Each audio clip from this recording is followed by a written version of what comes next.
अस्सलाम वालेकुम दोस्तों।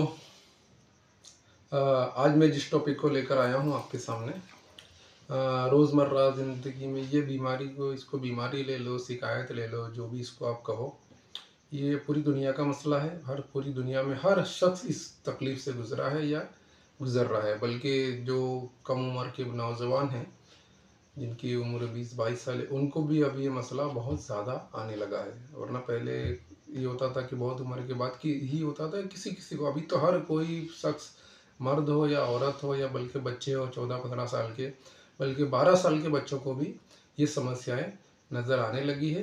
मैं बात कर रहा हूँ खूबसूरती को लेकर के। जो खूबसूरती के लिए हम जो पैसे खर्चा करते हैं, बहुत पैसा खर्चा कर रहे हैं खूबसूरती के लिए, कॉस्मेटिक लगा रहे हैं, पता नहीं क्या-क्या इस्तेमाल कर रहे हैं चेहरे के लिए और दूसरा बालों के लिए। तो आज मैं बालों की बात कर रहा हूँ।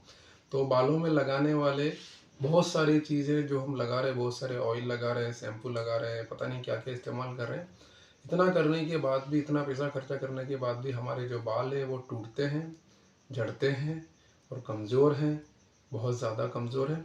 तो आज मैं एक ऐसा नुस्ख़ा लेकर आया हूँ कि इंशाअल्लाह आपने इसको घर में ही बनाना है। पहली बात तो ये कि ये कोई इतना मुश्किल नहीं है कि कोई बना नहीं सकता। ये इतना आसान नुस्ख़ा लेकर आया हूँ, लेकिन जितना ये आसान है उतना ही अच्छा इसका रिज़ल्ट है। तो मेरे दोस्तों, बालों को मजबूत, घना और लंबा करने के लिए तीनों काम करेगा, ठीक है, ये नुस्ख़ा।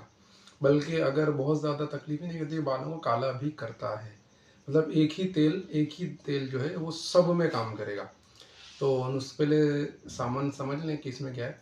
तो सबसे पहले आपको इसमें लेना है, इससे अभी ठंडी चल रही है तो ठंडी में आप ऐसा करें कि तिल का तेल ले लें। और गर्मी में बनाएं तो फिर इसमें आप खोपरे का तेल ले सकते हैं, या फिर ऐसा बेहतर है कि खोपरे का तेल 500 ले लें और तिल का तेल 500 लेकर के भी इसको बना सकते हैं। ठंडी में बेहतर है कि आप तिल का तेल ले लें। तो 1 किलो आप तिल का तेल ले लें। दूसरा, इसमें जो है 250 ग्राम आपको डालना है बरगद के पेड़ की दाढ़ी, जिसको बनियन ट्री भी कहा जाता है। तो उसमें जो नीचे की तरफ होती है ना लटकी हुई दाढ़ियाँ, उसमें से ताज़ी ताज़ी लेनी है, वो आपको ले लेना है पूरे 250 ग्राम। मतलब 1 किलो आपने ले लिया तिल का तेल, 250 ग्राम वो दाढ़ी ले लेनी है। और इस दाढ़ी को तेल को किसी स्टील के बर्तन में, या बेहतर मिट्टी का बर्तन लेंगे तो सबसे अच्छा। नहीं, लोहे का होगा लक तो भी चलेगा, नहीं तो ये भी नहीं है तो फिर ठीक है, स्टील में रख लें, कोई दिक्कत नहीं है। बाकी बेहतर है कि मिट्टी के बर्तन में इसको बनाया जाए, ठीक है। तो 1 किलो तिल का तेल आपने उसमें डाल देना। उसके बाद जो ताज़ी दाढ़ी आपने तोड़ी ना, ये 250 ग्राम हो, ठीक है, इससे ज़्यादा की ज़रूरत नहीं है ना, इससे कम लेना है। माप का खास ख्याल करें।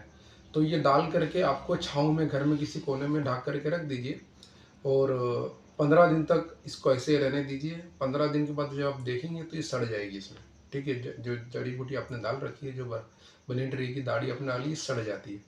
तो इसको निकाल लें। निकाल करके इसको जो है हाथ से मतलब छान ले, इसको दबा करके इसका तेल पूरा निकाल लें, इसको छान लें। अब छान के रख लें। अब इसमें होता क्या है कि जब ये तेल बनता है ना, तो इसमें बहुत सारी स्मेल आती है। बहुत लोगों को ये इसकी स्मेल नहीं सूट करती कि हमने इसको सड़ाया है, ठीक है। तो आप समझ सकते हैं कि सड़ाने के बाद थोड़ी स्मेल तो रहती है। तो फिर ऐसा करें कि जब तेल आप बना ही रहे तो शुरू में ही, जब आपने इसमें तेल के अंदर जब ये दाढ़ी डाली थी, तो इसमें 150 ग्राम के आसपास सूखा आंवला ला करके इसमें डाल दें, ठीक है। तो क्या रहेगा कि इसकी स्मेल बहुत हद तक कम हो जाएगी। अब ये पूरा जब कंप्लीट हो गया, 15 दिन गुजर गए, तो ये कंप्लीट इसको निकाल लें। निकाल के तेल को निचोड़ लें। निचोड़ के ये तेल आप शीशी में भर के, बर्तन में या किसी शीशी में या प्लास्टिक की बोतल में भर के रख लीजिए, कोई दिक्कत नहीं। अब इसको लगाने का जो तरीका है ना, उसको समझ लेके, बहुत ज़्यादा इसको लगाने की ज़रूरत नहीं, ठीक है। मतलब बार बार सुबह शाम ऐसा नहीं, इसको रात में एक ही टाइम लगाना है।